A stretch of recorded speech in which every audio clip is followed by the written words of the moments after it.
Films étrangers, musique du monde, art de la scène de tous les pays.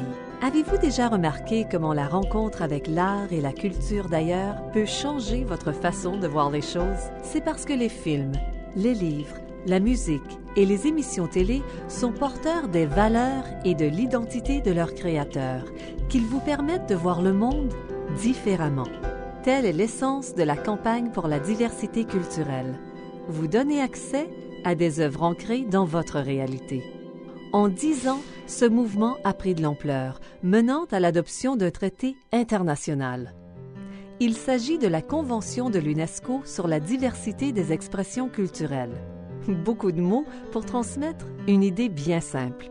L'importance de la diversité des expressions culturelles. Une façon de dire que la culture, la voix d'un peuple, est bien plus qu'une simple marchandise. Et de réaffirmer le droit de chaque pays à appuyer sa culture locale. Pourquoi est-ce important? Parce que marché de taille plus modeste, comme le Canada, ne peut assurer à lui seul un nombre suffisant de productions littéraires, musicales, télévisuelles et cinématographiques. Les défenseurs du libre marché accordent peu d'importance à la spécificité culturelle des films ou des émissions de télé. Ils vous diront que ce n'est que du divertissement. Une marchandise comme une autre, comme le bois de construction, les voitures et les autres produits manufacturés. Ils vous diront que les politiques culturelles bouleversent l'égalité des chances sur le marché. Mais y a-t-il vraiment une égalité des chances? Une production hollywoodienne coûte, en moyenne, 100 millions de dollars US. 100 millions pour un seul film représente plus que le budget annuel de l'agence cinématographique canadienne Téléfilm Canada. Ce n'est pas ce qu'on peut appeler une égalité des chances. Pas étonnant que 148 pays aient voté en faveur de la Convention de l'UNESCO. Pourquoi ce traité international est-il nécessaire? Parce que depuis des années, le droit des pays à mettre en œuvre des politiques culturelles se voit contesté. Le Canada a été parmi les premiers. En 1997, 10 ans après l'entrée en vigueur de l'ALENA, l'Organisation mondiale du commerce affirmait que la politique canadienne visant à défendre ses magazines était illégale. Lorsque le Canada a essayé de remplacer sa politique, les États-Unis le menacèrent de représailles. Depuis les années 90, plusieurs pays ont fait face aux mêmes pressions. Le modèle des superproductions ne se limite pas au cinéma. En 2002, 5 maisons d'édition new-yorkaises contrôlaient 45% des ventes de livres au monde.